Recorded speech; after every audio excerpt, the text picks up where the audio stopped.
Hello and welcome to this Friday edition of Gospel Points. Hello, I'm your host, Kevin Thompson. And as you can tell, I'm still a little under the weather. This is the first live podcast we've done this week, and I apologize for that, but my voice simply would not hold out. But today we're going to give it a shot here. You know, as I have been sick the past couple of days, and I'm on vacation from my teaching job over here in the summer, I don't have a whole lot on my schedule, so I have a little bit more time to do some of the things I enjoy. One of the things I enjoy, I'm going to admit it, I'm going to stand before you and everyone else and admit I enjoy watching television. Now, I know as a scholar, a biblical theologian, I'm supposed to spend all of my day reading and studying and researching. However, I have to admit I enjoy watching television.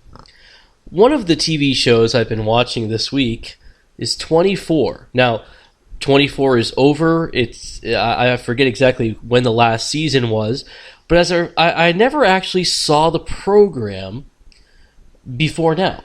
I always had people say, oh, you should watch it, you would enjoy it, and I just never got into it.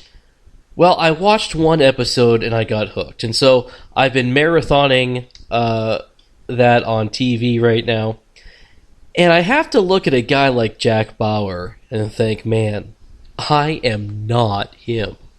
Here's a guy who can, first off, staying up 24 hours. I couldn't handle that. I'm in bed by 9 o'clock.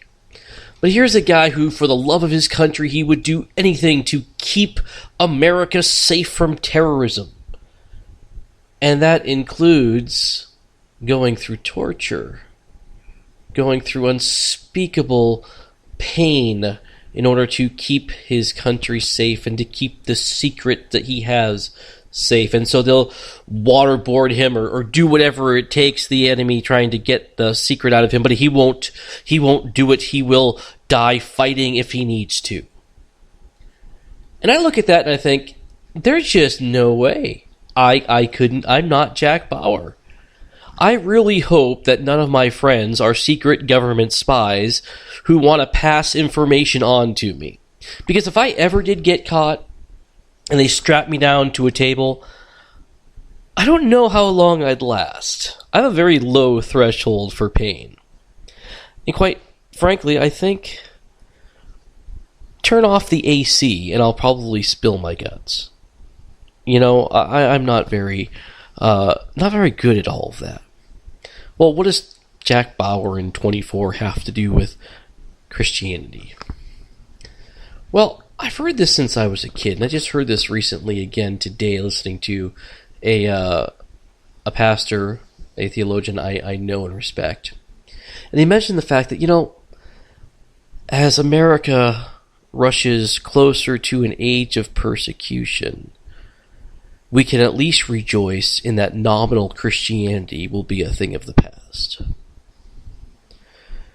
I can remember growing up hearing preachers say that. Well, you know, the problem with Christians today is that people don't want to kill them anymore. And we need some good old-fashioned persecution to come and, I guess, thin out the herd. Then only the true, only the sincere Christians will remain in our churches.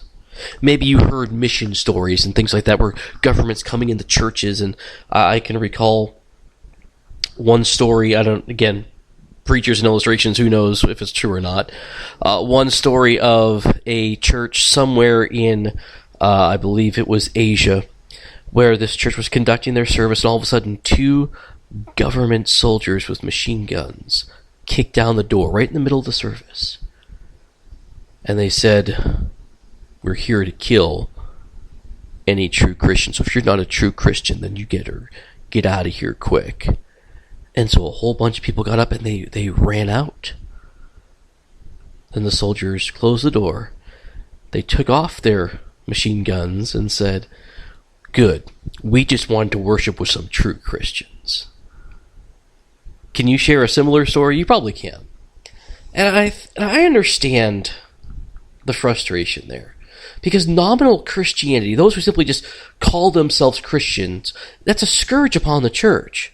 I can't stand the fact that there are those who want to name the name of Christ, but don't belong in his body, don't want to be in the assembly of the brethren. They don't want to obey any commands God has given. They don't care about spiritual things at all, but for some reason they still want to call themselves Christian. And that does irritate me. But then I think about that whole Jack Bauer thing I just mentioned. I believe myself to be a true Christian. I do go to church. I do read my Bible. I try to obey in the abilities God has given me to obey his commands. I'm not always successful in that. But I believe myself to be more than a nominal Christian. But what if we were to face real persecution? Would I survive? My friends, I gotta be careful here. Because I don't know if I could. I'm just being honest here. There are times here, right now, in a time of relative peace, where I'm not as bold of a Christian as I ought to be. Among friends, among family, there are times where I'm just forget about trying to save my life. Sometimes I'm just trying to get out of an awkward situation. I don't voice my views of Christ or my love for Jesus, sometimes just to avoid a joke or just to avoid some sort of inconvenient situation.